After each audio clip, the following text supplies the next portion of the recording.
എൻ്റെ അടുത്ത പ്രസവത്തെ തുടർന്ന് എൻ്റെ 3 വർഷത്തെ നോമ്പ് ബാക്കിയുണ്ട്. ഫിദിയ കൊടുത്തിട്ടുണ്ട്. ഇപ്പോൾ പാല് കൂടി സമയം കഴിഞ്ഞു. പക്ഷേ നോമ്പെടുത്തില്ല. ആ നോമ്പ് ഇരട്ടിയാകുമോ? അടുത്ത വർഷം 3 വർഷത്തെ നോമ്പ് മാത്രം എടുത്താൽ മതിയോ എന്നാണ്. സ്ത്രീകൾക്ക് ഉണ്ടാകുന്ന ഒരു വിഷയത്തെക്കുറിച്ച് പറഞ്ഞു. ഒരു വർഷം അവർ ഗർഭിണിയായിരിക്കും, 2 വർഷം മുലയൂട്ടലായിരിക്കും. അതിൽ ഏറ്റവും പരിഹാരം എന്താണ്? മുലയൂട്ടുന്ന വേളയിൽ നോമ്പ് ആഴ്ചയിൽ 1-2 നോമ്പ് നോൽക്കാൻ സാധിച്ചു കഴിഞ്ഞാൽ അൽഹംദുലില്ലാഹ് അതാണ് വേണ്ടത്. അതിന് പ്രത്യേകിച്ച് ഫിദിയ കൊടുക്കേണ്ടതില്ല എന്നാണ്. നോമ്പ് കഴിയുന്ന സമയത്ത് നോമ്പ് നോറ്റ് വീട്ടിയാൽ മതി. ഇതൊരു കടമാണ് എന്ന് മനസ്സിലാക്കണം.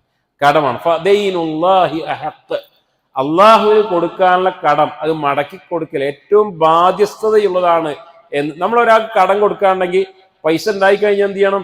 പെട്ടെന്ന് കൊടുക്കണം, ഇല്ലേ? എപ്പോഴാ മരിക്കുക എന്നറിയില്ല.